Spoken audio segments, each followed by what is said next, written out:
Thank you all for being here. We've got a great turnout this morning, and we're really excited about the event we have today. My name is Neel Kashkari. I'm president of the Federal Reserve Bank of Minneapolis. So on behalf of Minneapolis Fed, welcome. I want to welcome a few of our, all of you are important. I want to recognize a few of our people who are affiliated with us. So our 9th District Advisory Council members are here today. Thank you for being here. I look forward to meeting with you this afternoon. We have a few of our directors here. Sri's here, our chair is here from the University of Minnesota. Thank you for being here. Harry Melander. I see Harry in the back. Harry, thanks for being here. We try to keep a close connection with our alumni directors. Kate Kelly, I believe, is here. I saw Kate. Hi, Kate. Thanks for being here as well. She's a newly alumni director. Kate, thank you for being here. So let me just tell you a little bit about why we're here. In 1913, when Congress created the Federal Reserve System, they did something unique in the world. They wanted the nation's central bank to be distributed around the country so that all regions of our country were involved in the monetary policy process. So they created the Board of Governors in Washington, D.C. You probably heard about Jerome Powell, our chair. Before Jerome Powell was Janet Yellen or Ben Bernanke. But then they created 12 independent Federal Reserve banks spread around the country, the 9th of which is here, the Minneapolis Fed. And our jobs at the Minneapolis Fed are to represent this region in the nation's monetary policy process. So this region is Minnesota, North and South Dakota, Montana, the Upper Peninsula of Michigan, and northwestern Wisconsin. So our jobs are literally to get out around our state, around our region, excuse me, and understand what's happening in the local economy. I spend my time doing that, but a lot of our economists do that as well. And then we take that information, and I go back to Washington, D.C. every 6 weeks for Federal Open Market Committee meetings. And part of what I'm doing in those meetings is talking about what's happening in our regional economy. Now, we have to set interest rates for the whole country, right? It's the same dollar for Michigan or for California or for New York or for Minnesota. So we have to try to make the right judgment for the country as a whole, but we want to make sure that all of our regions are represented and their voices are heard in that process. So we started this regional economic conference a few years ago. Instead of us going out around the region to meet with business leaders and labor leaders and workers and city and local leaders, let's bring the experts from the region here. And so we said, let's go tap into the expertise all around our region and bring them here for an annual conference so we can hear directly from them. And it's been a great benefit to us. And so to all of our speakers, I want to thank you for being here, being part of this. Again, your voice is very, very important in making us informed so we can make the best recommendations and decisions for the country. I'll just remind everybody that we're live streaming this. I expect we've got a full house today, which is terrific, but we also have a lot of folks on the internet who are watching across our region, which is great. And again, it's important that they see what we're doing and learn and hear from it as well. So with that, I want to turn to the best part, which is I get to introduce our wonderful keynote speaker this morning. At our first of these conferences, we had Senator Heitkamp from North Dakota as our keynote speaker. Then we had Senator Ron Johnson from Wisconsin. We decided to shift gears and let's get one of the leading CEOs in the region. But we focused on Beth Ford because Land O'Lakes is not only such an important company, it also represents such an important sector, which is, it's Minnesota, but it's much bigger than Minnesota. It really is across the country, the ag sector, and so I'm really excited to hear from Beth. So Beth Ford has served as CEO and president of Land O'Lakes, a Fortune 200 food production and agribusiness company that's also a nearly 100-year-old farmer-owned cooperative. Beth's 33-year career spanned 6 industries and 7 companies. She's had even more jobs than I've had. Since joining Land O'Lakes in 2011, she's held a variety of roles leading the Farmer to Fork business offerings. Today, she's a passionate advocate on behalf of farmers in rural America with the goal of connecting people, particularly in urban areas, to the farmers in rural communities who grow their food. A native of Sioux City, Iowa, Beth holds a bachelor's degree from Iowa State University and a master's degree in business from Columbia University Business School. She also sits on the board of directors of Fortune 150 company, Macar, and numerous other industry, nonprofit, and university boards. Beth has recently been recognized by Fortune magazine as one of the world's 50 greatest leaders and most powerful women, and was named to Fast Company's most productive people and best leaders list, and was named one of Time magazine's first, among other honors. So it's great that we're going to have Beth offer some keynote remarks, and then I'm going to join her for a conversation, and we'll turn it over to you for questions. Beth, please join me.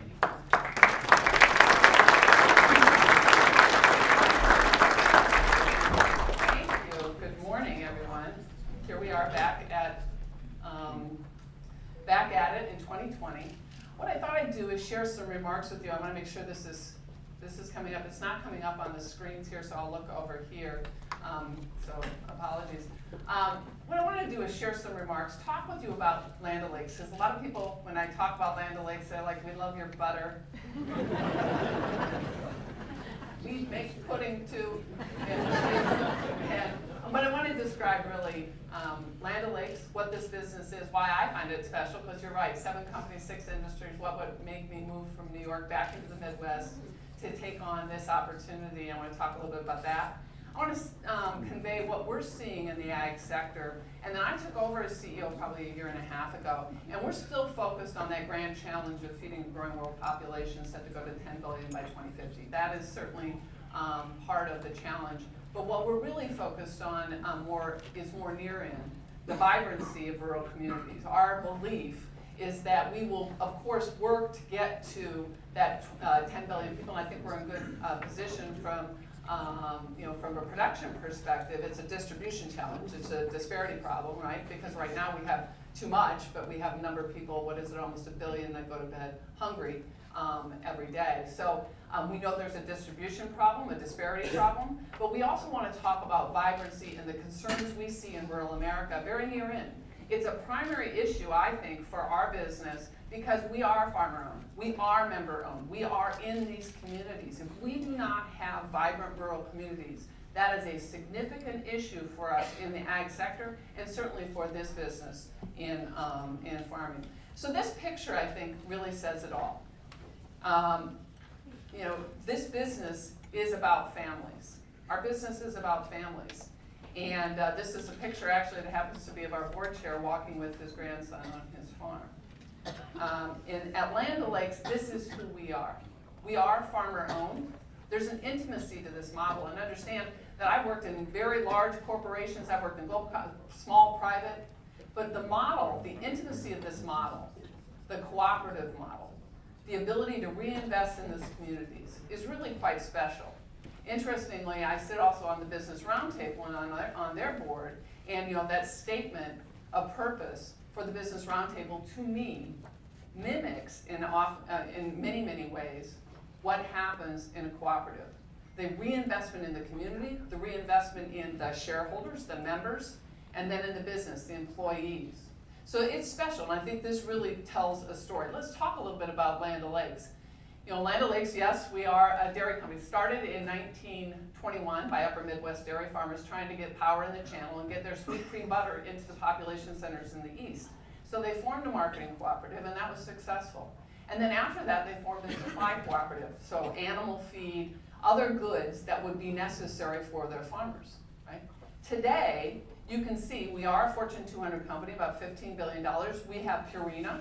That is our animal nutrition brand. That is our animal feed brand. We feed 100 million animals a day. Our dairy producers, we use their milk. They produce 12.5 billion pounds of milk a year. We touch half the harvested acres and 25% of the farmers in America. We also are now an international business. We have businesses in South Africa, in Kenya. We do business in China, Mexico, Canada, and a number of areas. So again, I'm going to go back to everybody who says we love your butter, and I say get busy with it. It's key season. I have 3 kids to put through college. But we actually are a little bit different. And I think the uniqueness of the model is that we really do go from the farm. And most people don't understand that. We go from the farm all the way to retail.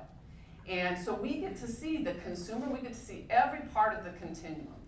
And then we get to make trade-off decisions. You can see this, 886 ag producers, meaning direct producers, this 1,118 retail owners serving producers, over 400,000 farmers in America, the dairy producers. So it's a very broad footprint for us to get a visibility to what's going on in the ag sector. So I wanted to start that way for you to understand the impact or what the breadth of the operation is for Land O'Lakes before I start to convey, I guess, some information that we pay attention to as we look at what's going on in the economy, what's going on that will impact our members. Oftentimes people shorthand it with me, what do you think about trade? What do you think about the tariffs?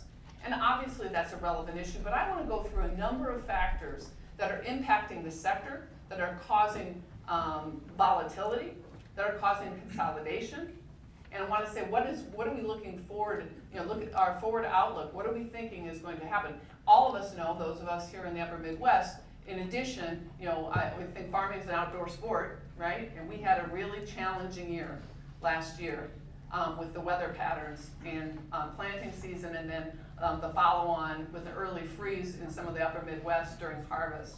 So we had some real challenges. Even if you normalize production and you have a normal weather year, we're going to have some challenges. So I want to talk a little bit about that and the factors.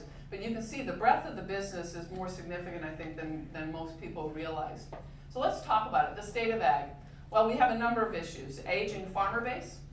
We have consolidation occurring, and everybody understands that at the basics level, right? Bayer, Monsanto, Syngenta, ChemChina. There are a number of Corteva now has come out of from the DuPont platform. So from top to bottom, you see consolidation occurring. And why are they trying to do that? Well, they're trying to do what businesses do, try to get some scale to weather the storm and develop resilience in the business as consolidation is occurring. And consolidation is also occurring at the farm level. We're going to talk a little about that.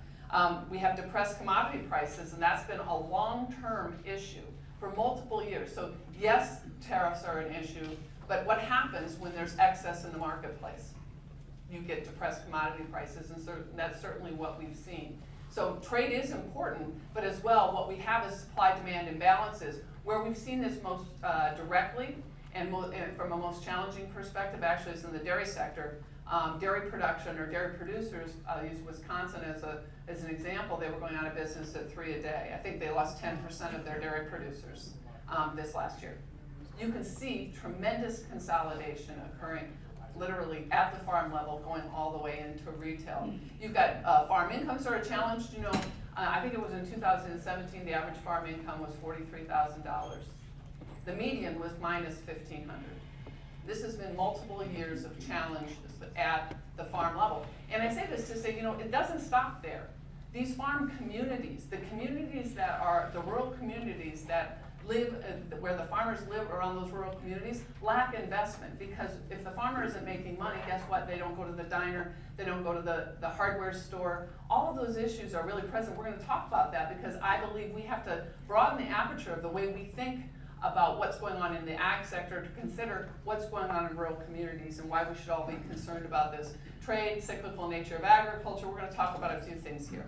So let's just go through a few facts and figures. We have an aging farmer base, and we say who will take over? Well, it's very difficult to get financing if you're a new farmer, a young farmer, and land prices haven't necessarily fallen.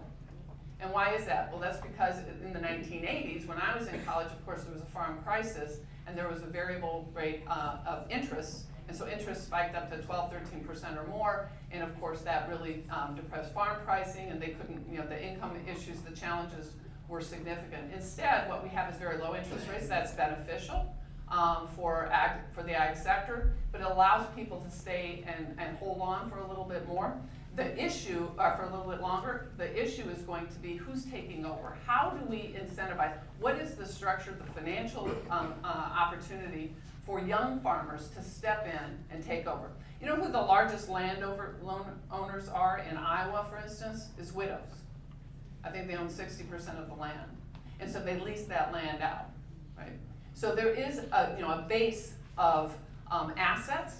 You can get loans against that. I'm going to talk a little bit about that because loan availability is reducing. So what we're seeing is an aging farmer base, and that is a significant issue because the question is who's going to take over and what does that mean? Depressed commodity prices. You can see from this chart across this, scale matters. Scale matters. Now, Land O'Lakes really works to advantage farmers of every size. In the dairy side, I think our average herd is, say, 350. Our median is 85. We have a number of small Amish producers. We have a number of small producers. We try to advantage all of them. But you can see here from the grain side, you have to be 250 to 500 acres and above to withstand the kind of market pressure you're seeing from low commodity prices. So scale matters. And you see folks, when they have money, trying to get more scale. So oftentimes it was confusing to me, for instance, in the dairy side, depressed prices, and they put on a new cow, and then good prices and we put on a new cow. It's a consistent strategy. And why is that? Because they're trying to get scale, right? The supply-demand balance isn't the primary.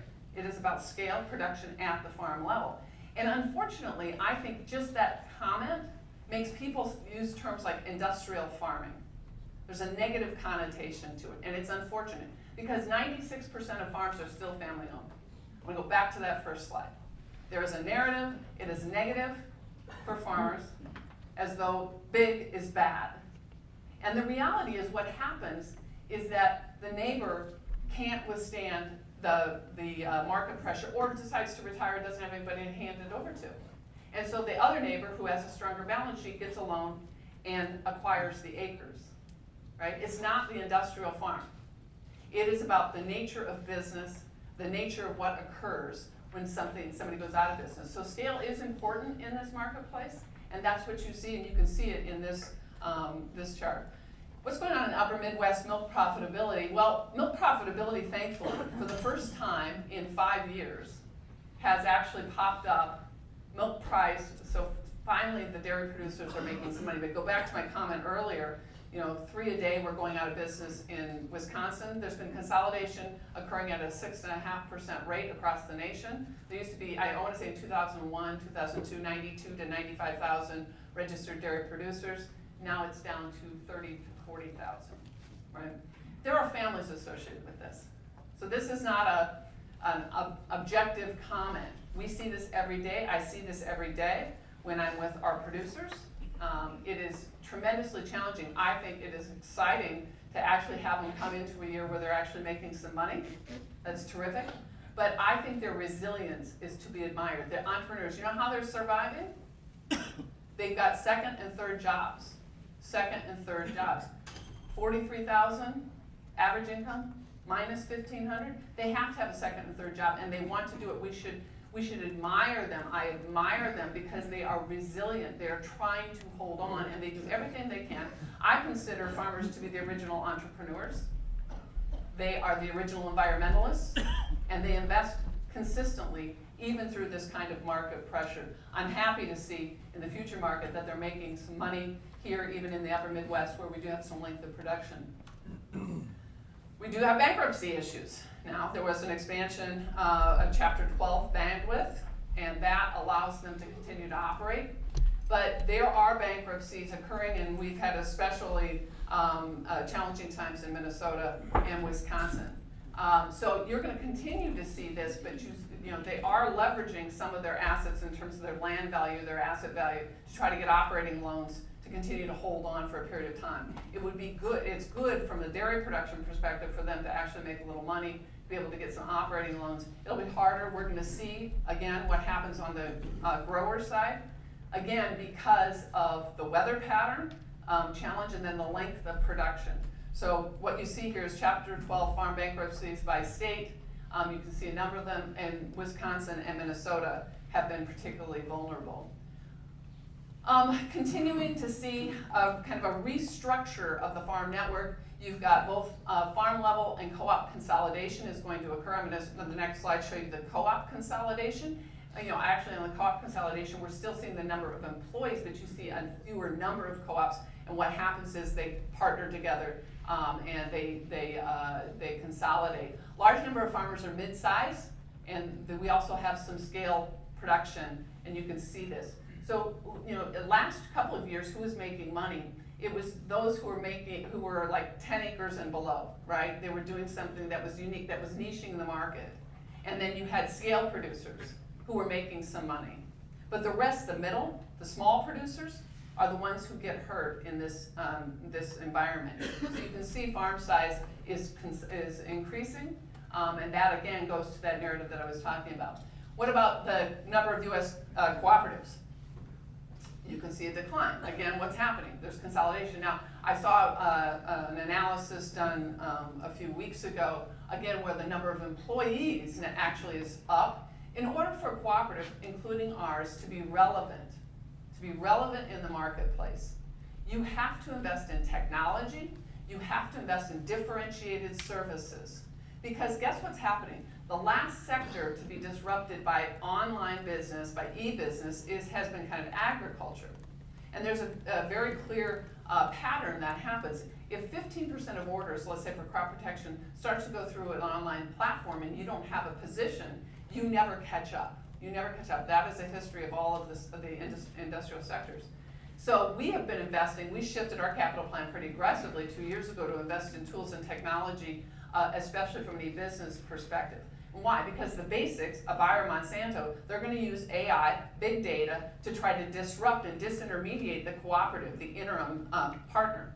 What's going to happen is online businesses like FBN or in Canada, Nutrien, are going to try to come in and say it's all about a digital platform. At OLakes, we invest in digital platform because we believe in omni-channel, and at the same time we invest in answer plots, is what we call them. They're applied research plots that allow us to get base data and work with farmers right on the acre to help them understand what will optimize production, profitable production for them. By the way, one of the other things we're trying to do with our data and analytics is work on sustainable production. We have a platform called Truterra. It uses over 1 trillion data points and allows us to work on resilience at the farm level and improve sustainable production for the long term. But we don't have time to talk about that right today. So we'll go to that next time. You see this credit availability is part of the problem right now, and banks are de-risking their platform, their portfolio. That's the truth. You can see loan requests because, again, they're looking at the cash flow. Loan requests are up, but credit availability is down. And you can see this. We actually are trying to position our services to expand our credit, the credit access of our locals and our growers in our network. And we think that that's an advantage for us from a services perspective. Farm income increase is largely driven by direct government payments this year. Now this is really an interesting thing because oftentimes when I communicate, again, it becomes a political issue. To me, it's not a political issue, right? This is a situation where this is a security issue for the nation, I believe. You know, investing in agriculture, our own food supply, probably a good idea. Less than 2% of the population is in agriculture. We probably want to make sure we've got the right incentive structure to maintain this. But you can see farm income, a lot of that has been driven by these payments that get people saying, well, is a farmer looking for a subsidy? Is a farmer looking for a handout? I know of no farmers, certainly none, that want that. They want trade, they want a robust marketplace, and they want to compete. But the reality is we are in a disrupted environment for trade tariffs, for other things, and so this is the reality of the situation. We'll see what this happens, but you can see farm income increased, but it's really tied to these payments. Trade matters. Strength of the dollar matters.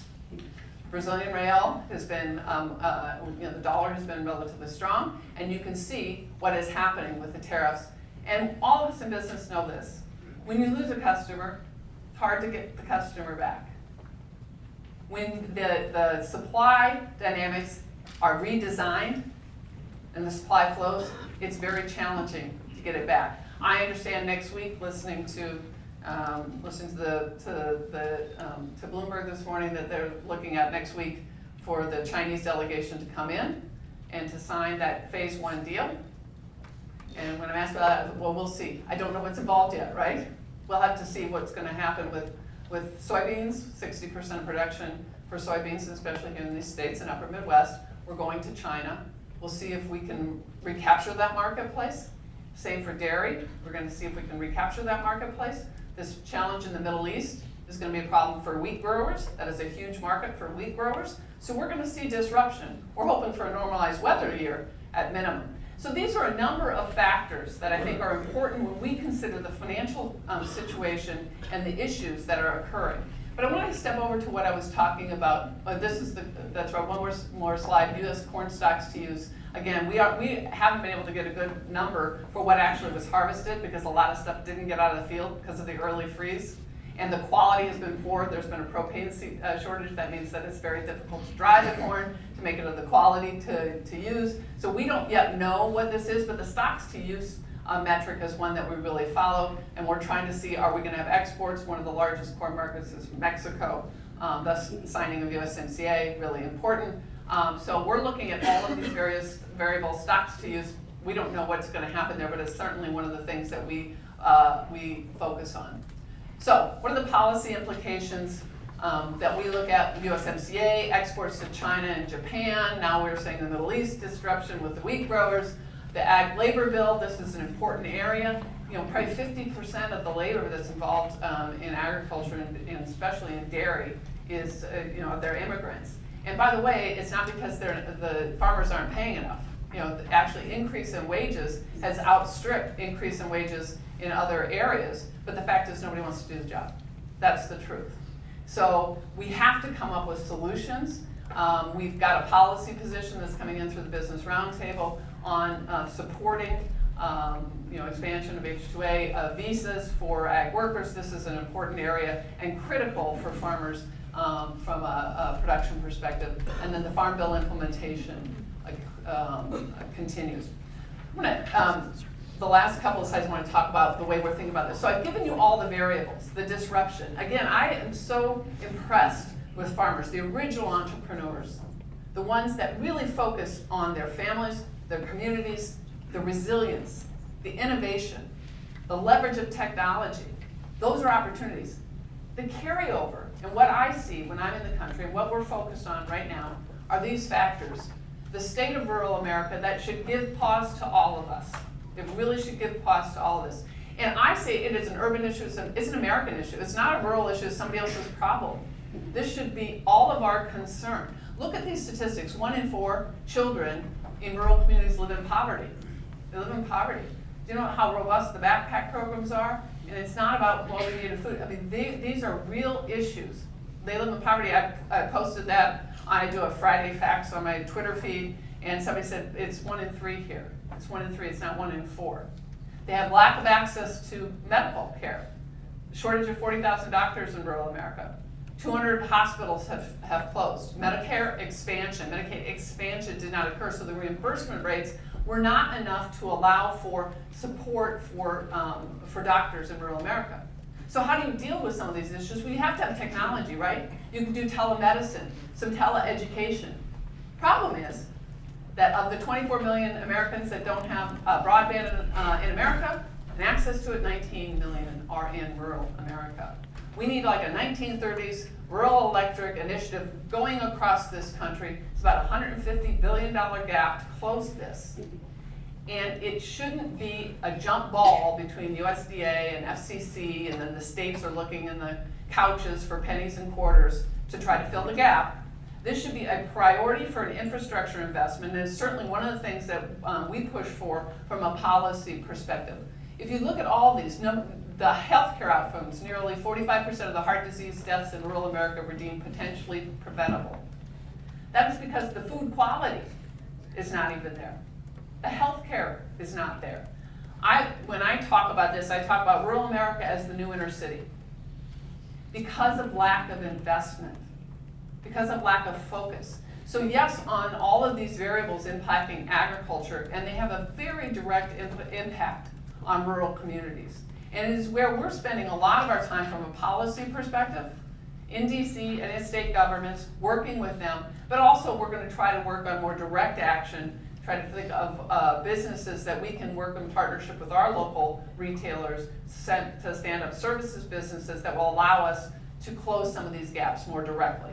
Fresh food delivery, partnering with somebody like an Amazon, technology investment, so that tutoring, these kids are being driven to a local McDonald's parking lot if they have one, or Dairy Queen if they have one, to sit there in the car with their parents so they can get enough Wi-Fi to finish their homework.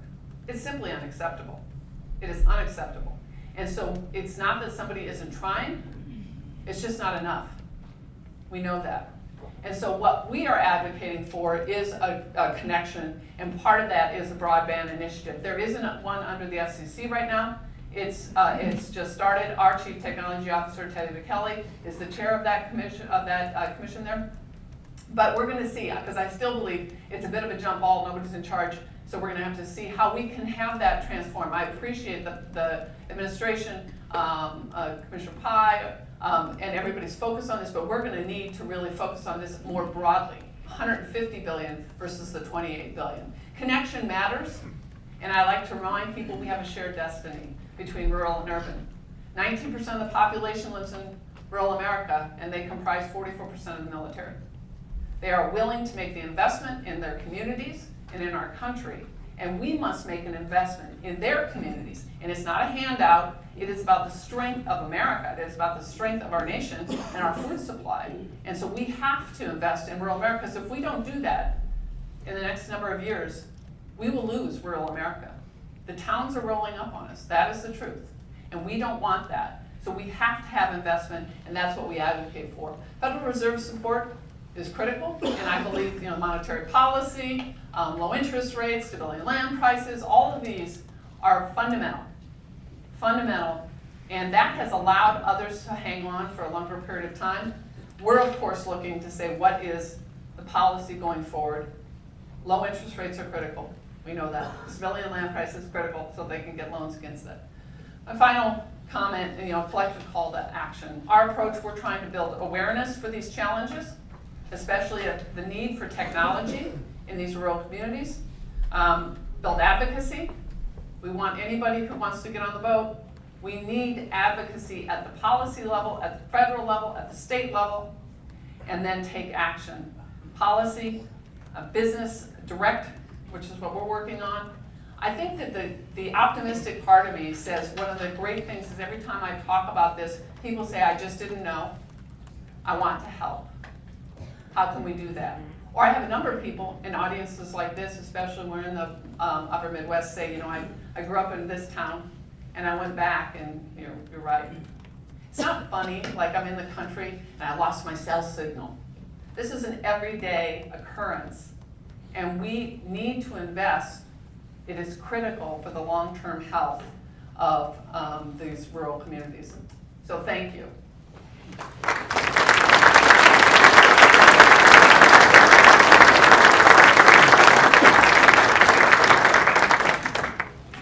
Great. Thank you. So Beth, there's a lot. We visited with each other a few months ago, and Yes. we had about an hour, and we could have gone 3 hours or so much to Yeah, talk you were about. great. The interest. So let me start by, when I travel around our region, a lot of the topics that you touched on are front and center in people's lives. So I go to rural communities and they say, what's going to happen to the future of our city? What do we do? Our young people are leaving, they go away to college.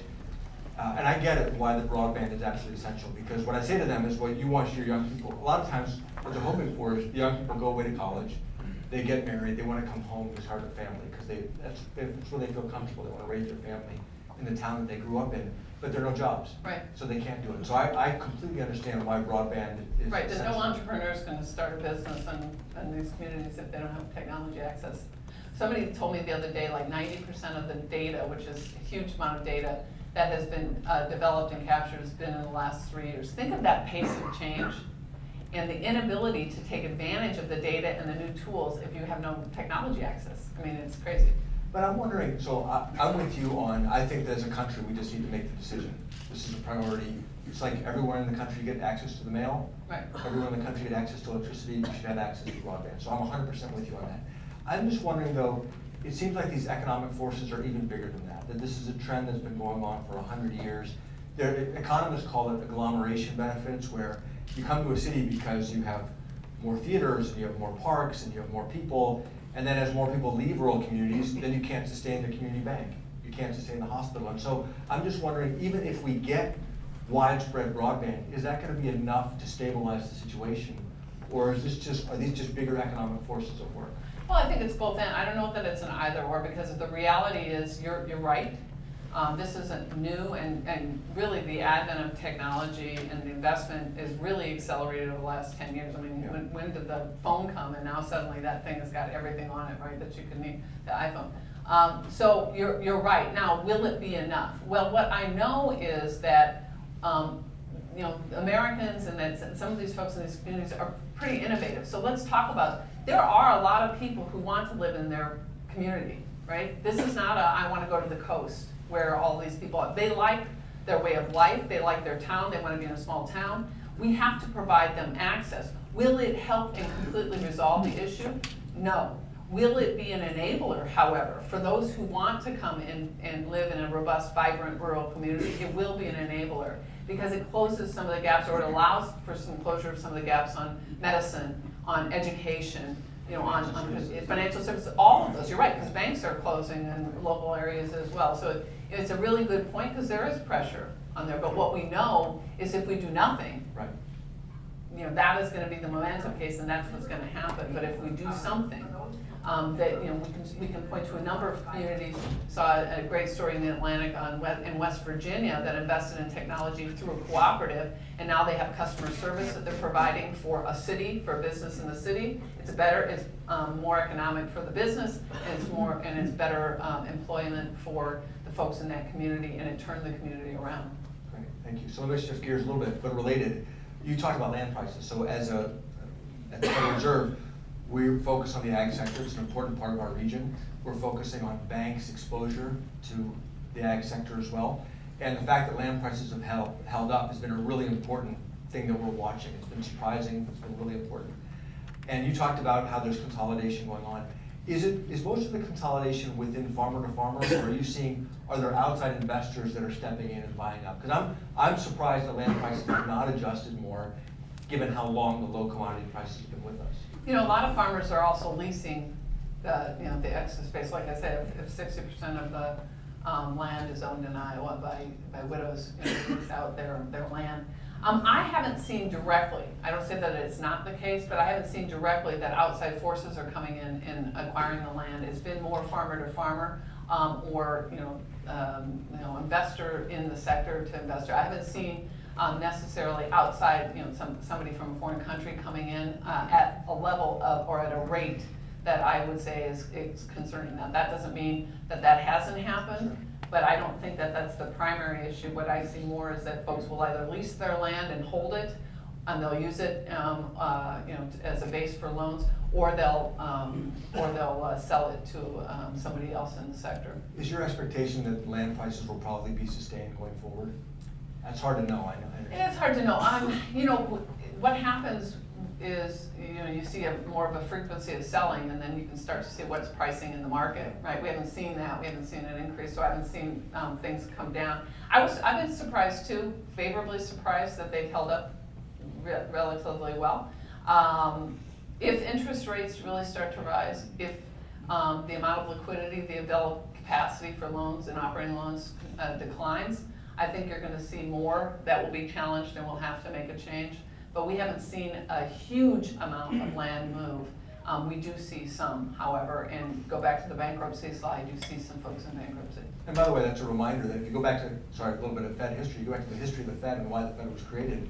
It was in large part created, or at least part of it was farmers getting access to capital, right, to be able to plant crops. And the fact that capital was trapped in New York and was not spread out around the country. So the Congress said, let's create this distributed Federal Reserve System so all of our communities could get access to the credit that they need. So let me shift one more topic quickly, which you touched on, and then we'll open it up to the audience, is immigration. You talked about how important it is for the workforce, for the farm community. What do you think, it seems to me when I meet with people on both sides of the aisle, on the rural broadband issue, there's a lot of agreement. Mm-hmm. Anybody who studies this for about 5 minutes says, we just need to do this. But also on immigration, we really need to feed, when Senator Johnson was here from Wisconsin, pretty conservative Republican, he was talking about how immigration is vital to our workforce and our economy. Mm-hmm. Seems like most people agree with that on both sides of the aisle. So what do you see as the prospects of us coming together and doing something? Well, the administration and the Congress have got a couple of bills that are out there to expand maybe a pathway to citizenship. That's always the big issue, pathway to citizenship for farm workers. The visas, especially for dairy producers, because that's a 24/7, 365 business. Some of them are seasonal labor visas, and that's just not going to cut it. So there are some adjustments and some bills that are up right now. Go back to the Business Roundtable, they're pushing out a position on immigration. I would say that there's more favorable conversation. Now, I'm going to be a realist here. We're in an election cycle, and this gets to be kind of a fraught conversation. I don't think anybody disagrees that we need labor.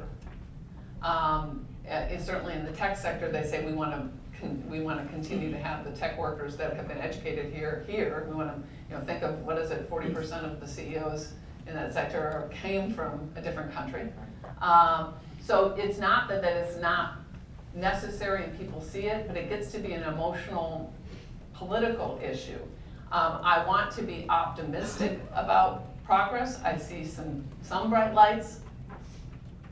I'm not a forecaster of whether that will actually pass, and I feel like we're in an environment right now, especially this year, that it may be more challenging to have things pass. Well, let me ask one. I said that was the last question, but let me ask one more question, which is,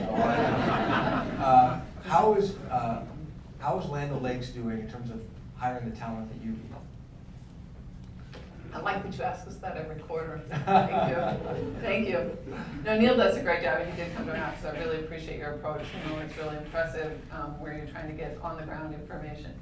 Listen, well, the Twin Cities is a particularly challenging city because there's so many great companies here, right? So you better be on your A game to attract people here in the cities. But of course, we're a big business. We have about 10,000 employees. We're around the country. So how are we doing? It's a challenge.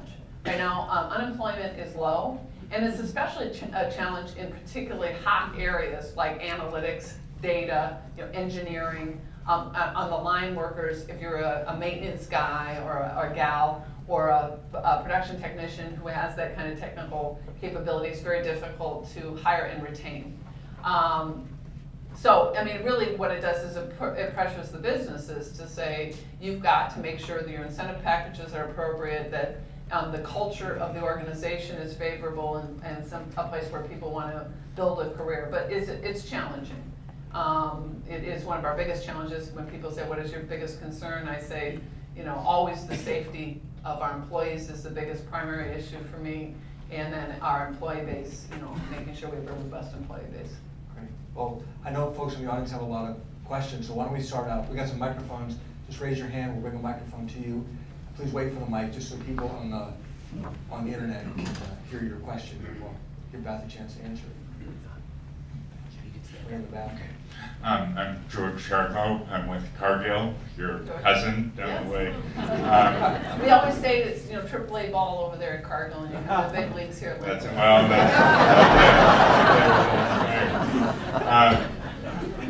You talked about scale and also alluded to the strength of niche producer, and one of the social issues we think about is this issue of trust, consumer trust in their food supply, and the lack thereof.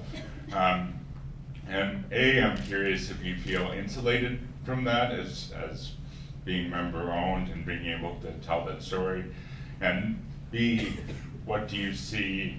How do you think about the challenge for the egg and food industry, and how should it respond to regain that trust? It's such an important question, and thank you for asking that. There are a couple things that happens, again, because there gets to be a narrative that happens on social media, then there's confirmation bias, right, because we're only listening to the places that we're comfortable with or kind of in line with us.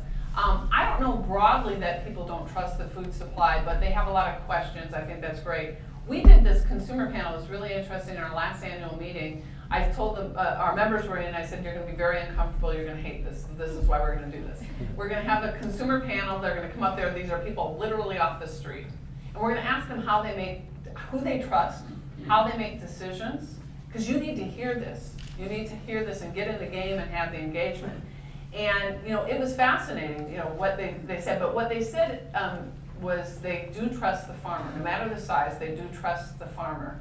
And that's great. Do we feel insulated? No, I think it would be naive to feel insulated. Brands are important, but as well, you have to show up and evidence that you have concern for the environment, that you have concern for your workers, that you want to have a quality product. And so we spend a lot of time on investment in our Truterra platform, our Sustain platform on sustainable production, and working directly with farmers and with governments. We're endorsed by the Environmental Defense Fund. We're working on the Gigaton Challenge. So all those things that are really primary to consumers right now. And then in terms of regaining it, You know, what happens is innovation happens in the marketplace. I always get the question, what are you gonna do about plant-based and cell-based? And, you know, I'm like, you do you, I'm having a burger. I mean, great, you do you. The reality is that's a small part of the food supply. We are gonna see innovation, and it is gonna pressure messaging, and that happens because of this open social networking that conveys messages that may or may not be based in truth or fact. What we have to do is consistently message what is the truth, what is true sustainable production, what is really healthy, and then show up that way in the marketplace so that we're consistent with our brand. We spend a lot of time making sure that what we're messaging is close to our values and close to what we see, and then we'll see where consumers go. Broadly, consumers are always looking, they are willing to change now. They're willing to make changes, and we should get excited about that. That really puts a focus on innovation.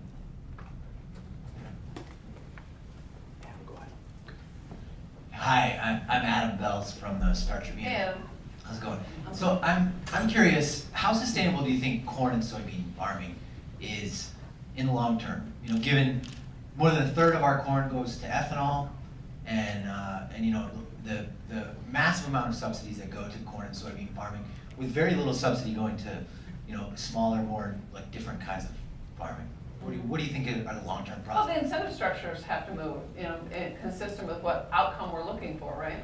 So if, you know, farmers can be part of the solution when it comes to carbon capture, for instance, on the acre for climate challenges. How sustainable? Well, ethanol is important, exports are important, trade is important, right? So what do I think of the long term? I say that we have to look at what is the change in incentive structure. Still, we do see emerging markets where corn and beans are really critical. I don't see tomorrow that this is going to change. I do say that what we would want to support is innovation that we're saying, and it's not just at the niche level, but other innovation for other products or other things that you can grow. I mean, biodiversity is a concern issue. We're out South by Southwest looking at the destruction of biodiversity, and thus the use of different plant types to support food production. We'll continue to look at that, what is healthiest. When you say how sustainable is it for the long term, do I think next year we're not going to need corn and beans? No, I do not think that. We have to look at policy decisions. We're constantly measuring that and then saying to our farmers and to our members, these are the things that you should be aware of. Opportunities, not challenges, opportunities to continue to farm and grow your business. And we'll see what the pace of change is. It's like, you know, that question reminds me of the question of what do we think about the energy markets, right? When is oil not going to be necessary? When are we going to go all electric and things like that? And we all know that there's going to be a pace of change here, and we're going to have to see what that looks like and what the speed is. Hi, my name's Ben. I'm a researcher at the Department of Human Services. I work on public assistance programs, food support, cash support. So I connect with a lot of job centers and employment service organizations in rural areas, and they often talk about constraints on child care, transportation, and trying to help participants get jobs. So I'm curious more about the labor practices of farms and the skills they're needing, and like why there can't be the connection between these people who are very low incomes and their jobs. I know people don't tend to go to those jobs, but how can we lower those constraints to get people to want to take them? No, it's such an important question. I wish they would go to those jobs. But it's hard work. It's 24/7 in dairy production, right? You're milking the cow, you're out there. I mean, it's very difficult. And I think even if I look at our feed mills, for instance, sometimes we have a hard time staffing feed mills, even though you can say, well, these are good jobs. They're high paid, they're well paid, they've got benefits, you know, long-term, stable company, why wouldn't you? And it's because they have alternatives, people have alternatives. But as well, some of it is not sexy to people. It's hard. And so you look up for alternatives. And so, again, go back to what you have to support is what is the culture of the company and what are the investments that you can make against their training and opportunity, because I think that's what people want. But it is a great question. You know, why is attrition for truck drivers, for instance, 110%? Right? Because people, though my father was a truck driver growing up, and we had 7 brothers and sisters, and he was able to support a family with that. I mean, that's not the way it is these days, so we have to come up with I guess, the right support programs that would allow people to say this is a great way for you to make a living and to raise your family. But right now, that's very difficult. That's very difficult. It's not a wage rate issue because farmers have increased their wages to match what the work is.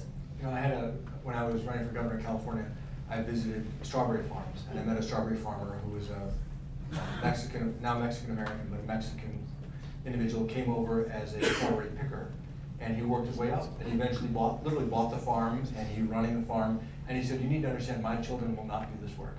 Right. That's I did this work, but my children will not do this work. You know, we see this all the time. We're big in the Central Valley of California, and we have producers there who have had immigrants on in their operation for 30 years. You know, they bought a house, their children have gone to school there, they've got a nice life, but to the point, they're investing in making sure their education allows for them to do something else. Because it's hard work. That's the truth. It's hard work. And for some people, they don't see that as their best path because they don't want to do that kind of work. Who's got the mic? Hi, love the butter, by the way. Vermont Creamery is also a brand we just came out with a culture butter. Turning back to the Broadband Initiative, Yep. and you mentioned that the jobs you have the hardest time filling are technology and data analysis jobs, and certainly that's not unique to OLakes. Have you had any success building a coalition with the other major companies that have millions of unfilled jobs in technology and data, you know, across telecom, technology, and financial services in this room, I'm sure? Yeah, well, what that goes to is training, and what are you investing in from a university perspective for getting young people excited about going into these fields. I have 3 teenagers, and I keep thinking, you know, they need to invest in analytics and you know, data so that they can have a career going forward. You know, do we have a consortium? Well, yes and no. I mean, everybody knows that you've got to invest in the universities or in training. You know, interestingly, 2 or 3 things that I think are relevant in that conversation, because sometimes I say, well, no, I'm competing with that guy for the staff, so no. But, you know, trade schools I think are important. We don't invest enough in trade schools. This requirement that everybody have a 4-year degree perhaps may go by the wayside. I mean, we need to continue to train and reinvest, because what is the idea that sometimes what you learned as a freshman is not as relevant as when you're a senior, right? So it's continuous learning that we need to focus on. And from that, you know, I think there's some companies, I think JP Morgan, I know Jamie was saying that he has a number of positions that he opens up, they don't require a college degree. And I think it's going to be thinking of it differently from that perspective, and then taking the responsibility from the company in partnership with the university or others to continually train them to make sure we have the bandwidth of employees that have the opportunity to fill these roles for the long term. Yes. Good morning.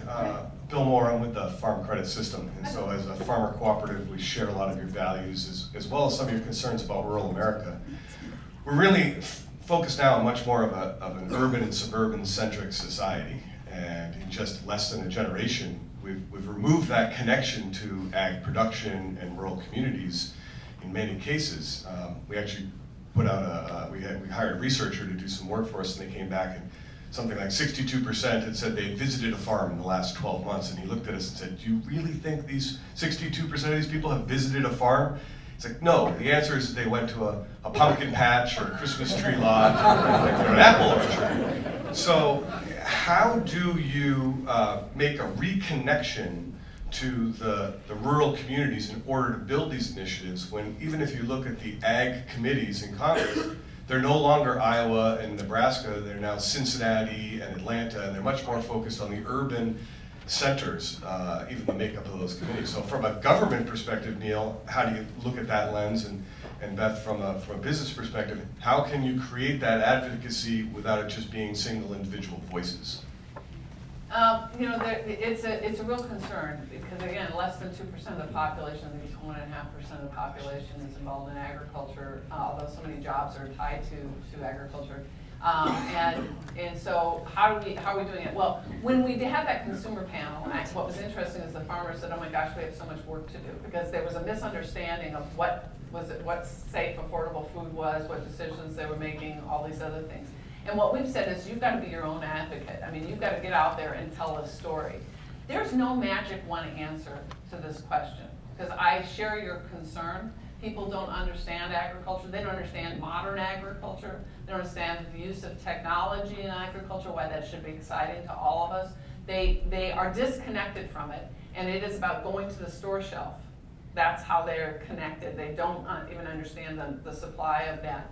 I don't have an answer to it other than to say we constantly are out there putting voice to it. Our mission is to try to close this gap between the farmer and retail. Thus, our unique platform from farmer right to retail with branded goods puts us in a position, at least from a policy discussion and from a messaging position and discussion, for us to advocate on behalf of agriculture in rural America, which is what we're trying to do, and remind people in urban and suburban areas that we have a shared destiny. We are connected. It is not somebody else's issue.